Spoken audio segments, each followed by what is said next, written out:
¿Qué le parece si oramos y nos ponemos en manos de Dios para que Él hable a nuestras vidas en esta tarde y que sea su presencia ministrándonos a través de su palabra? Señor, nos acercamos a tu presencia reconociendo nuestra necesidad de ti, y en esa necesidad, Dios, pedimos que hables a nuestra vida, que hables a nuestro entendimiento, que hables a nuestro espíritu por el poder de tu palabra.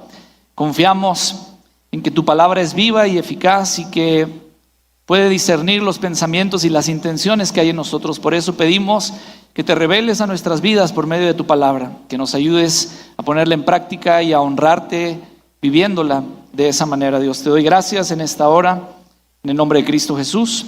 Amén. ¿Puede ocupar su lugar, hermano? Como decían los pastores, hoy celebramos un día especial que es el Día del Padre. Damos gracias a Dios por todos los papás de la iglesia, por todos los papás que nos siguen a través de las redes sociales. Felicitarlos, y aprovechando el día y aprovechando la fecha, quiero compartir justamente este tema con ustedes que he titulado El Padre. Así es sencillo, para recordar, para no olvidar. El título de este mensaje es en relación a la fecha de este día, el Padre. Y a los que están viniendo o siguiendo las enseñanzas los martes, estamos estudiando como iglesia nuestro credo. ¿Qué es lo que nosotros creemos como iglesia pentecostal, como iglesia cristiana, como iglesia de las asambleas de Dios? Y acabamos de ver recientemente el misterio teológico de la Santísima Trinidad, que justamente enseña sobre la primera persona de la Trinidad, que es el Padre. Y ese es el tema que quiero compartir con usted, el Padre. Cuando Pablo le escribe su segunda carta a la iglesia de los Corintios, él les dice en el capítulo 1, el verso 3, bendito sea el Dios y Padre. Y luego menciona este argumento teológico que desarrollé en la clase. Dice, Él es Padre de nuestro Señor Jesucristo. Es decir, Dios es Padre por Cristo. Y luego nosotros, en consecuencia de Cristo, somos hijos del Padre por adopción. Dice la palabra, Padre de misericordias y Dios de toda consolación. La Biblia enseña puntual y claramente que Dios es Padre de Jesucristo, pero que también es Padre de todos los nacidos de nuevo.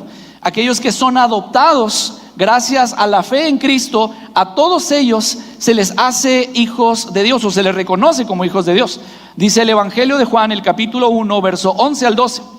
A lo suyo vino Cristo y los suyos no le recibieron, mas a todos los que le recibieron, a los que creen en su nombre, a esos, a los que pusieron su fe en Cristo, a los que creyeron en el enviado de Dios, en el unigénito de Dios, aquel que hizo Padre, dice, a ellos les dio la potestad de ser hechos hijos de Dios. Es decir, Dios, la primera persona de la Trinidad, es el Padre y es Padre por Jesucristo, pero por adopción es Padre nuestro también. Nosotros que hemos creído en Cristo, que hemos puesto nuestra fe en nuestro Salvador, somos llamados, tenemos la potestad, el derecho, el privilegio, la autoridad de ser llamados hijos de Dios. Ahora, sin duda, todos nosotros tenemos nuestra propia concepción o nuestra propia idea de lo que es la paternidad. Cada uno de nosotros, independientemente si eres varón o hembra, cada uno de nosotros tenemos nuestra propia idea de lo que es la paternidad.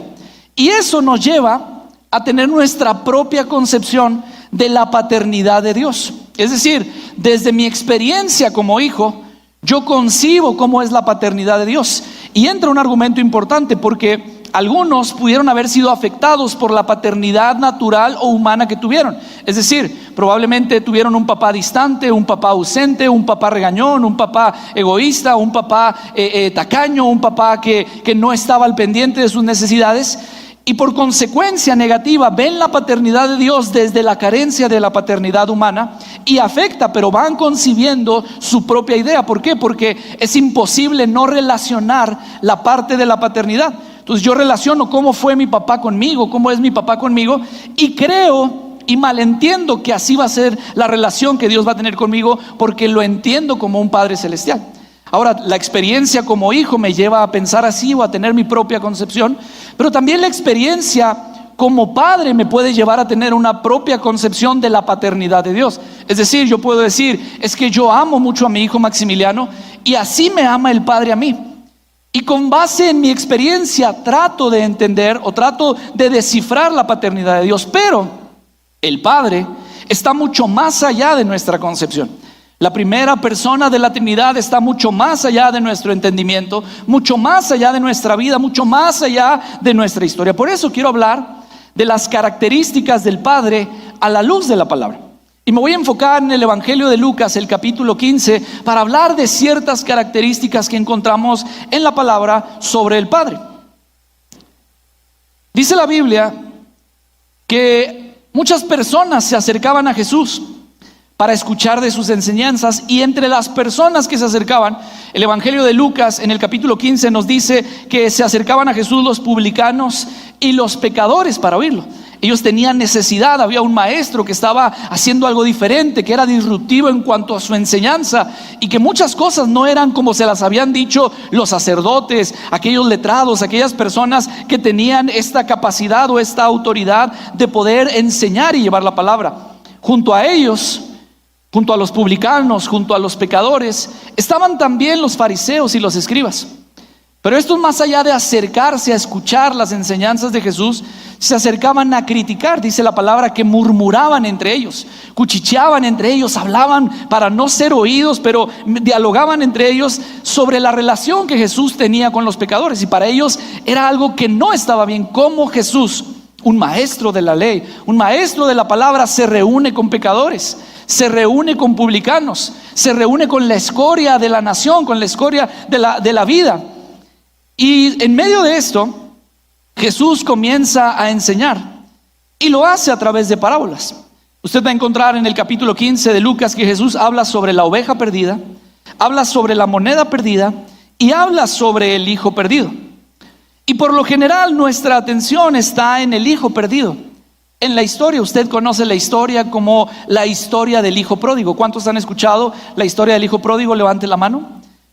Nos enfocamos en la historia del hijo pródigo, nos enfocamos en lo que le sucedió al hijo. Pero cuando Jesús enseña esta parábola, revela en esencia la profundidad del corazón de Dios como Padre. Y ahí es donde me quiero basar. La Biblia enseña muchas características sobre la paternidad de Dios. Insisto, lo vimos en nuestro estudio del credo en la paternidad o el Dios Padre, Padre de Jesucristo, Padre de la nación, Padre de los redimidos. Hay muchas características que la Biblia habla sobre la paternidad de Dios, pero yo quiero enfocarme en esta tarde en las que Jesús enseñó en esta parábola. Porque esta parábola revela el corazón del Padre hacia sus hijos. Y el primero de ellos, número 1, comparto: el Padre respeta tu libertad. Esa es la primera característica que encuentro en esta historia. El Padre respeta tu libertad. El término teológico es libre albedrío. Y lo prediqué hace un mes en el mensaje de una mezcla de fe e incredulidad. Hablando sobre el libre albedrío, les decía que es esta capacidad que todos nosotros tenemos de tomar nuestras propias decisiones, independientemente de las consecuencias que puedan existir, positivas o negativas. Nosotros podemos actuar conforme a nuestra voluntad. Ese es el libre albedrío. Todos los que están aquí tienen la capacidad de hacer lo que quieran. Obviamente hay reglas, obviamente hay leyes, pero todos tenemos ese libre albedrío, todos tenemos esa capacidad de tomar nuestras propias decisiones. Y al mismo tiempo, aunado a esto, el Padre tiene todo el poder para someter nuestra voluntad a Él, pero decide no hacerlo, porque el Padre respeta nuestra libertad. El Padre respeta tu voluntad, el Padre respeta tu libertad. La Biblia dice en Lucas el capítulo 15 que había un padre, y que este padre tenía 2 hijos.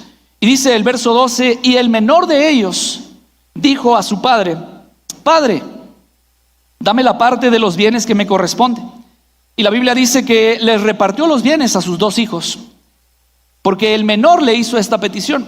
Verso 13: no muchos días después, juntándolo todo, el hijo menor se fue lejos a una provincia apartada, y allí desperdició sus bienes, viviendo perdidamente. Es interesante porque cuando el hijo menor tiene la idea de que el padre divida la herencia, él está diciendo: Padre, yo no estoy dispuesto a esperar hasta que tú mueras para que me toque la parte que a mí me corresponde. Me gustaría ser partícipe de ella. Pero note que la petición del hijo no es para irse de la casa.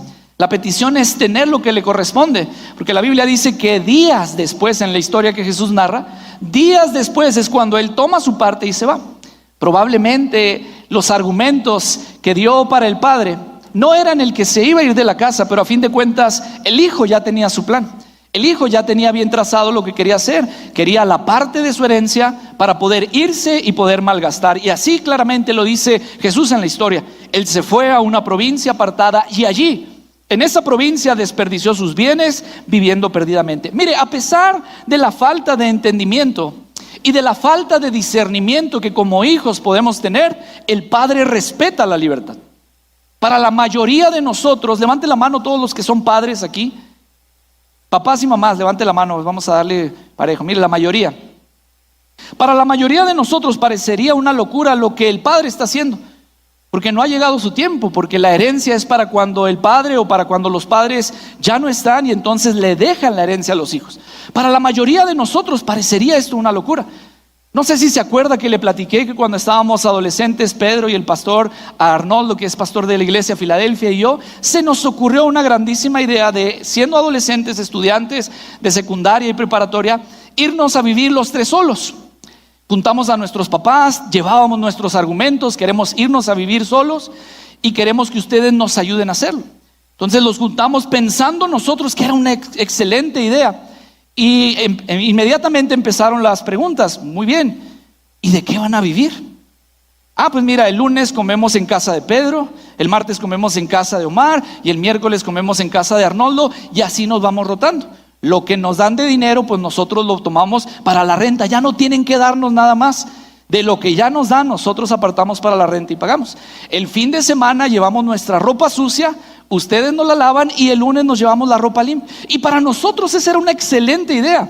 Obviamente nuestros papás se rieron de nosotros porque carecía en nosotros el entendimiento y el discernimiento.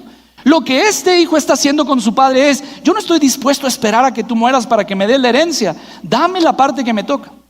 Y para la mayoría de los padres, así como nosotros nos acercamos a nuestros papás para querer ir a vivir solos, dependiendo todavía de ellos, es una locura. Y lo que le está pidiendo el hijo pródigo al padre es una locura. ¿Cómo me pides que haga eso? La mayoría de nosotros no estaríamos dispuestos, no lo haríamos. La respuesta sería como la respuesta de nuestros padres a esa increíble idea de irnos a vivir solos siendo adolescentes. Pero quiero decirle algo importante. El padre respeta la libertad. Ahora, entendiendo que el padre de esta historia le concede la mitad de sus bienes a su hijo menor y le permite que se vaya al paso de los días, nos puede parecer una locura, pero ¿sabe qué es lo que me llama la atención? Que la mayoría de los que estamos aquí, me atrevo a decir que casi todos los que estamos aquí pensamos igual, pero que el hijo menor, no que el padre. La mayoría de nosotros, nuestro pensamiento es más parecido al del hijo menor que al del padre. Porque todos nosotros creemos de alguna u otra manera que tenemos un plan mejor que el que Dios tiene para nosotros. Todos de alguna manera creemos que tenemos un plan que es mejor que el Padre Celestial tiene para nosotros. Todas las veces que hemos desobedecido su palabra, lo hacemos porque creemos que de alguna u otra manera, consciente o inconscientemente, el plan que nosotros tenemos es mucho mejor. El padre decía: estoy acumulando los bienes, la riqueza para el día en el que yo falte, mis hijos no tengan necesidad de nada. Pero la idea del hijo es: yo no quiero esperar a que mueras, dame la parte que me toca y quiero hacer con ello lo que a mí me dé la gana.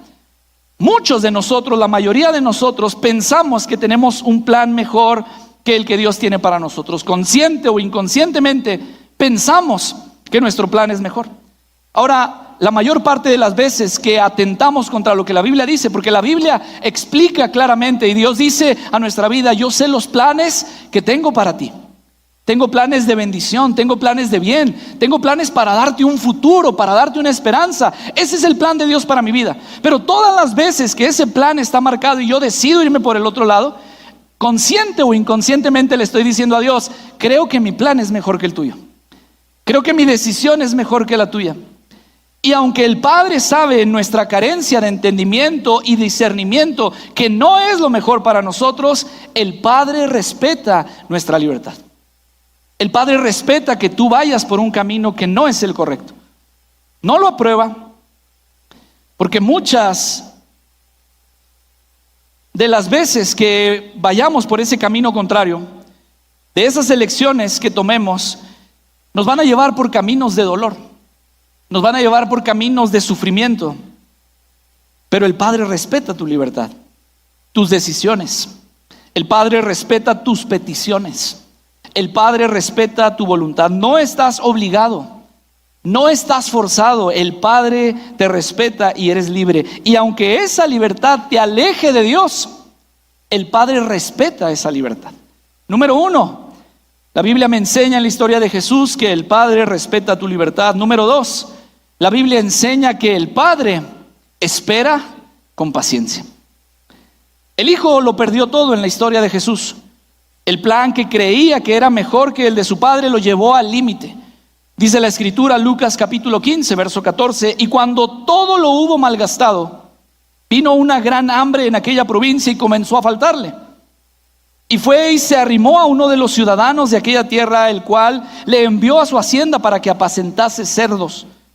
Y deseaba el hijo menor llenar su vientre de las algarrobas que comían los cerdos, pero nadie le daba. El padre, hermanos, sabía que no era la mejor decisión del hijo menor irse y llevarse toda la parte de la herencia que le correspondía.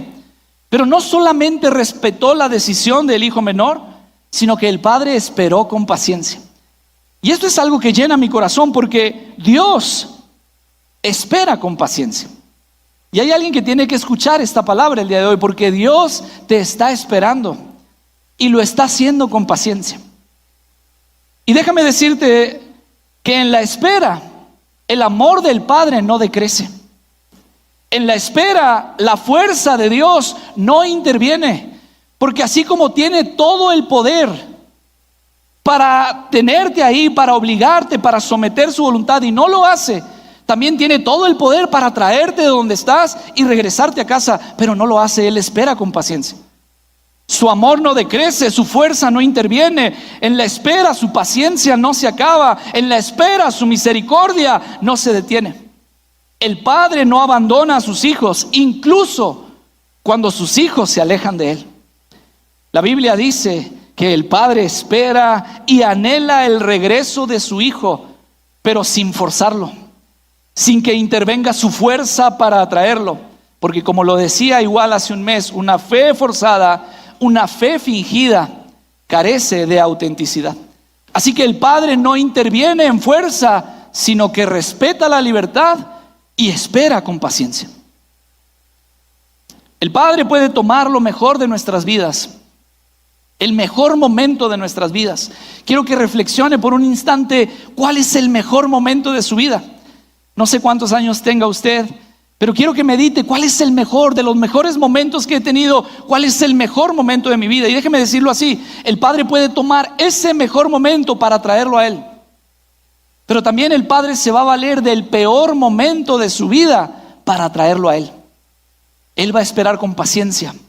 Y en esta paciencia su amor no decrece, su paciencia no se acaba, su fuerza no interviene. Él espera el regreso de sus hijos a casa. Número 3. El Padre es movido a misericordia. Dice la palabra, Lucas capítulo 15, verso 17, y volviendo en sí, mientras está con hambre, mientras está tratando de comer de la comida de los cerdos, después de haber malgastado la mitad de la fortuna que le había dado el Padre, o de la herencia que le había dado el Padre, dice la palabra que entonces él vuelve en sí y dijo: ¿cuántos jornaleros en la casa de mi Padre tienen abundancia de pan? Y yo aquí perezco de hambre, me estoy muriendo de hambre. Entonces empieza el plan. Y así como planeó y no le dijo nada al Padre, así como planeó el tomar la herencia, irse y malgastar, así empieza a planear. Pero ahora Jesús en la historia nos revela cuál es el plan que el Hijo tiene. Y el plan que el Hijo tiene es el siguiente, dice: me levantaré e iré a mi Padre y le diré: Padre, he pecado contra el cielo y contra ti. Ya no soy digno. Fíjese en esta palabra, ya no soy digno. He perdido la dignidad a causa de lo que hice, a causa de mi ausencia, a causa de mis errores, a causa de malgastar la herencia, a causa de despilfarrar lo que me diste. Ya no soy digno de ser llamado tu hijo, pero puedes hacerme como uno de tus jornaleros. Ese era el plan que tenía. He perdido la dignidad a causa de mis errores. he perdido la dignidad a causa de lo que hice, pero voy a ir a mi padre, porque no quiero comer algarrobas, quiero comer pan, y puedo comer pan como un jornalero, como un siervo, como un esclavo. Así que se levanta después de haber vuelto en sí, y dice la palabra en el verso 20, levantándose vino a su padre. Y cuando aún estaba lejos, mire lo que la escritura dice, lo vio su padre. Cuando aún estaba lejos, lo vio su padre y fue movido a misericordia. Y una vez que fue movido a misericordia, dice, y corrió y se echó sobre su cuello y le besó. Me gusta cómo Jesús va narrando esta historia, porque en las características del Padre, cuando el Padre es movido a misericordia, no hay juicio en sus ojos. Cuando el Padre es movido a misericordia, solo hay amor y compasión, dice la Escritura, y fue movido a misericordia. Con cuánta razón Pablo escribe en esta segunda carta a los Corintios y les dice, Él es Padre de nuestro Señor Jesucristo, pero en relación a nosotros que hemos nacido de nuevo, Pablo dice, Él es Padre de misericordias.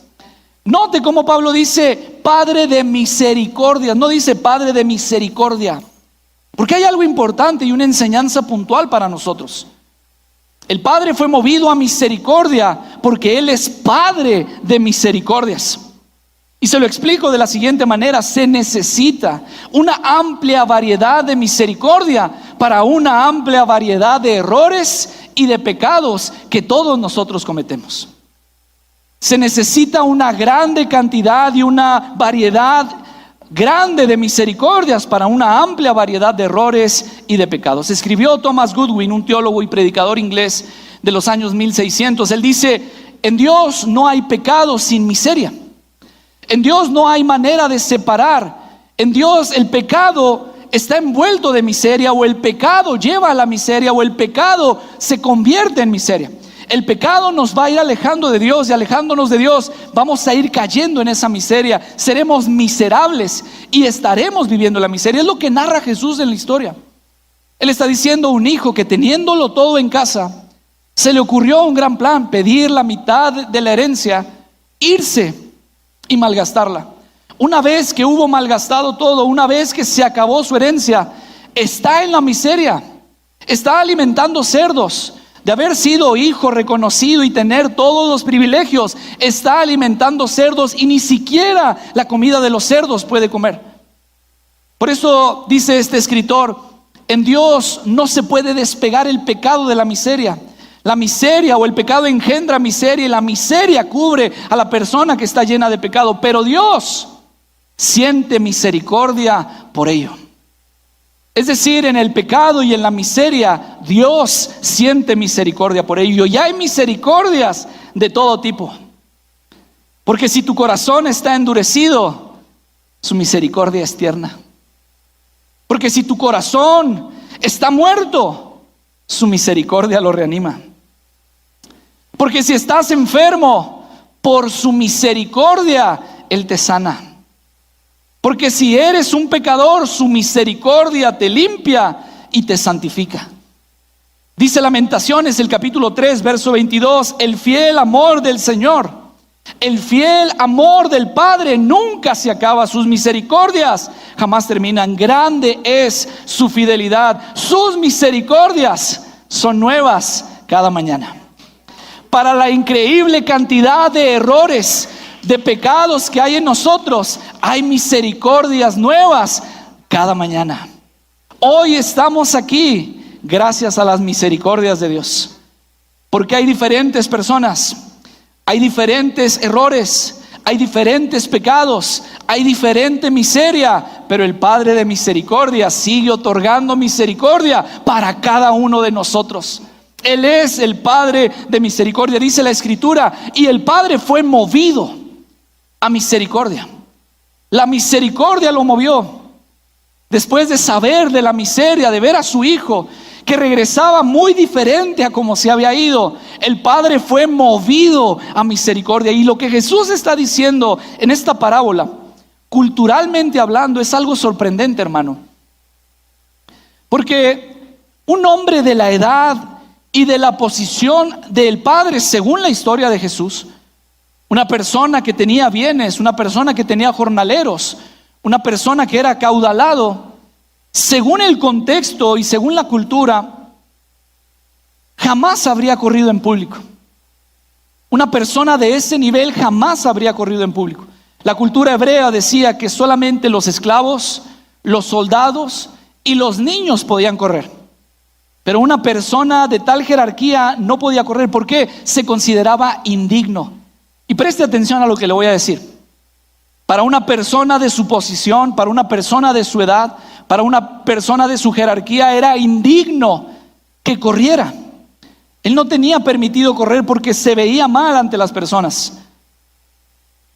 Pero la misericordia es más fuerte que la dignidad. Vuelvo a decirlo, la misericordia es más fuerte que la dignidad. El amor del padre por un hijo que regresa a casa es más fuerte que la dignidad que el padre tiene. Escuche bien, porque su dignidad no se demerita. Al contrario, la dignidad se engrandece a causa de la misericordia. Tenemos el testimonio bíblico. Por eso Dios no tuvo problema en dejar el trono para ir a la cruz. Y cantábamos hace años en la congregación: dejaste el trono para mostrarnos la luz. Y decíamos: de tu trono a la cruz, y así mi deuda pagar. De la cruz al morir, y de la muerte a tu trono. Por eso levantamos tu nombre. La misericordia es más fuerte que la dignidad. El Padre fue movido a misericordia, dice la palabra, y corrió. No le importó la dignidad, le importó su hijo que regresaba a casa. Porque la misericordia es más fuerte que la dignidad. Fue movido a misericordia, y ese mover de misericordia no es pobrecito mi hijo. Porque misericordia literalmente es ver la miseria de alguien y actuar para sacarlo de esa miseria. Hay muchas personas que podemos tener compasión o sentir alguna emoción cuando vemos alguna necesidad. Podemos ver la miseria de alguien y decir: ay, pobrecito, míralo, pobrecito, ay, está sufriendo, ay, está pasando, y ya. Ese es tener una emoción. Pero misericordia es ver la miseria de la persona y actuar para sacarlo de esa miseria. La Biblia dice que el Padre fue movido a misericordia. Y no solamente como un sentimiento de decir: pobre mi hijo, viene a casa y no viene como se fue. No, dice la palabra que él corrió. Esto es importante. ¿Por qué corrió? Si era indigno, podemos decir por amor. Porque la misericordia es más fuerte que la dignidad. Pero hay algo más. Mire, desde los días de Moisés existía una tradición muy radical para los hijos que eran así. Vaya conmigo a la palabra Deuteronomio capítulo 21, versos 18. Nueva traducción viviente, dice la palabra: supongamos que un hombre, así como el de esta historia, tiene un hijo terco y rebelde, que no quiere obedecer ni a su padre ni a su madre, a pesar de que ellos lo disciplinan. En un caso así, dice la palabra, el padre y la madre tendrán que llevarlo ante los ancianos, mientras estos ancianos estén juzgando en las puertas de la ciudad. Ambos padres le dirán a los ancianos: este hijo nuestro es terco y rebelde y se niega a obedecer. Además, este hijo nuestro es glotón y borracho. Verso 21, entonces todos los hombres de esta ciudad lo matarán a pedradas. De ese modo limpiarás esa maldad que hay en medio de ti, y todo Israel se enterará y tendrá miedo. Esa era la tradición. La gente que está escuchando a Jesús conoce la tradición. Los escribas conocen la tradición porque se han encargado de escribirla una y otra vez, de copiarla una y otra vez. Han enseñado en la sinagoga sobre esto. Y ahora Jesús está hablando de una enseñanza donde el padre tiene un hijo de estas características. Mientras murmuraban, me imagino, esto no lo dice la Biblia, esta es mi imaginación, me imagino a estos escribas, a estos fariseos diciendo: la ley dice que ese hijo debe morir apedreado. La tradición de nuestro padre nos enseña que ese hijo debe morir apedreado, porque es un hijo rebelde, porque es un hijo que no quiere entender, porque es un hijo terco que se niega a obedecer, porque es un hijo glotón, porque es un hijo borracho, así que tiene la necesidad de ser apedreado para erradicar esa maldad de en medio del pueblo. Me imagino a los fariseos hablando sobre esto. Pero Jesús dice que el Padre, en lugar de llevarlo a los ancianos para que fuera apedreado, dice la palabra que el Padre fue movido a misericordia. Y cuando ve a su hijo, dice que corrió hacia él. El hijo sabía que había fallado al mandamiento. Por eso él no espera el trato de un hijo, él espera el trato de un jornalero. Pero cuando el Padre corre a abrazar a su hijo, les está diciendo a todos los que quieran aplicar la ley sin palabras, con acciones: si quieres apedrear a mi hijo, primero tienes que apedrearme a mí. Por eso se lanza sobre su hijo, por eso lo abraza, por eso lo besa. Es movido a misericordia, corre hacia él, lo abraza. Y si alguien quiere hacerle daño, el Padre dice: primero tienes que hacerme daño a mí. Ese es el amor del Padre. Esa es la razón por la que entregó a su hijo unigénito, por amor a ti, por amor a mí. Porque antes de señalar el error o la maldad o el pecado, es movido a misericordia para abrazarnos y para cubrirnos. Si alguien quiere apedrear a mi hijo, tendrá que apedrearme a mí primero. Porque el Padre no espera que lleguemos a Él limpios. El Padre no espera que llegues a la iglesia perfecto. El Padre no espera que llegues a este lugar con tu lista de explicaciones convincentes de por qué te alejaste, de por qué fallaste, de por qué te fuiste. El Padre no espera que llegues así. El Padre es movido a misericordia y corre hacia ti. El Padre corre al encuentro por nosotros. El Padre corre hacia nuestra suciedad. El Padre corre hacia nuestro remordimiento. El Padre corre hacia nuestro arrepentimiento a medias. Y su amor es tan grande que no importa la humillación con tal de alcanzarnos. Dice Filipenses, Pablo le escribe a los Filipenses y dice: Dios se humilló a sí mismo y murió en una cruz, porque para Dios es más fuerte la misericordia que la dignidad. Porque Él no tiene problema en humillarse, porque su misericordia lo mueve a alcanzar al hijo que se ha ido, porque quiere verlo regresar a casa. Y cuando lo ve de lejos, es movido a misericordia y corre hacia Él.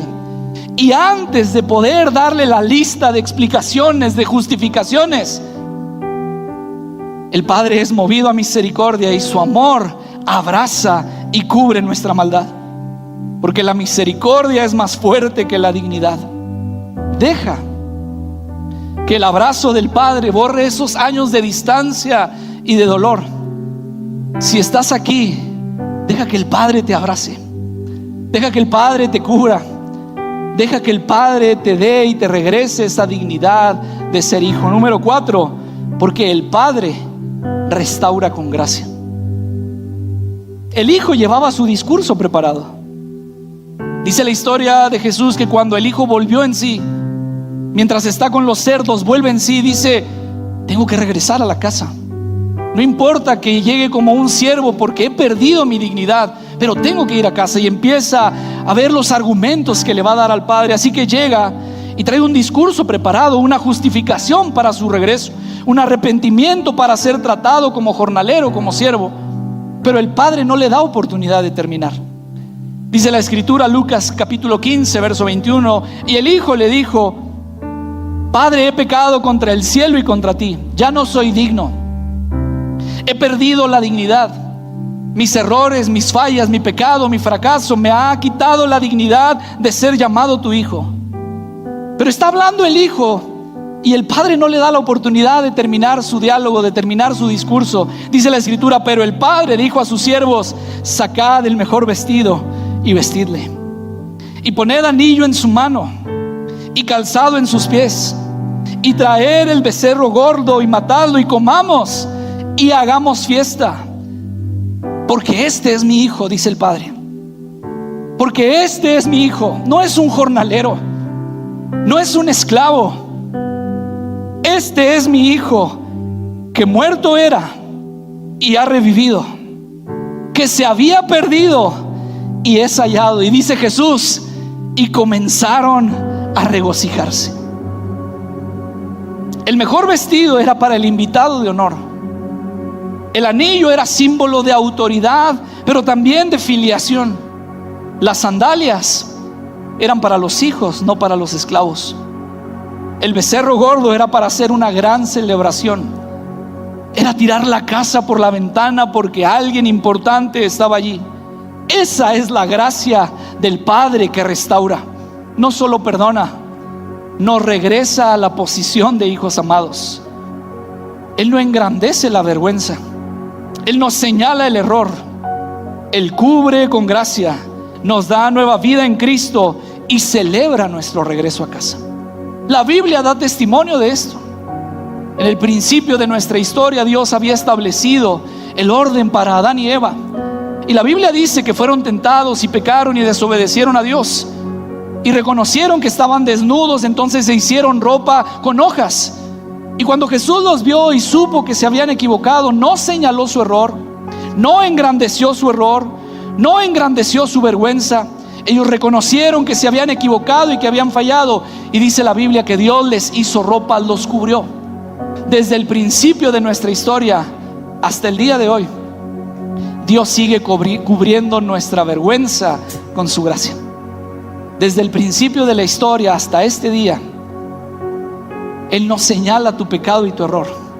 Él es movido a misericordia y corre hacia ti y te cubre y te abraza con su gracia. Sé que has cometido errores y que probablemente unos puedan pesar más que otros. Y tal vez te sientas indigno y puedes venir a la casa,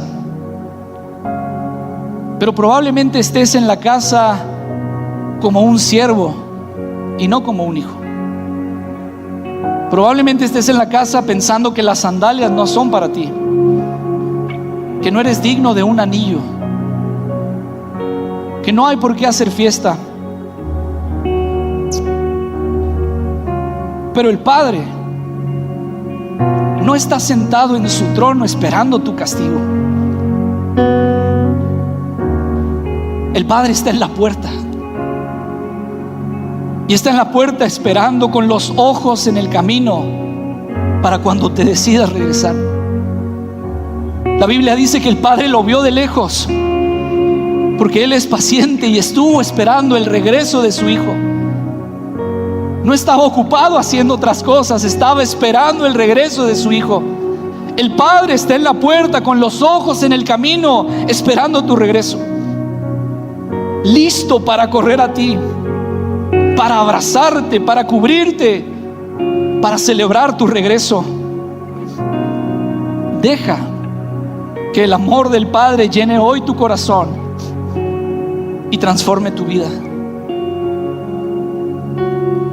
Las características del Padre nos llevan y nos invitan a regresar a casa, a regresar al Padre, a volver a Dios.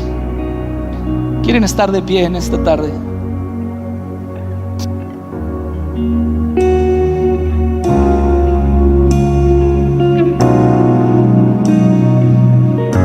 Cierra tus ojos un momento ahí en tu lugar.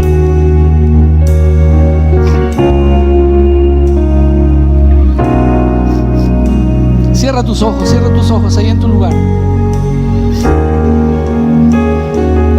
Hay alguien que necesita venir al Padre. Hay alguien que necesita el abrazo del Padre. Si tú sientes esa necesidad, quiero invitarte, sal de tu lugar y ven a este altar. Ven, quiero invitarte.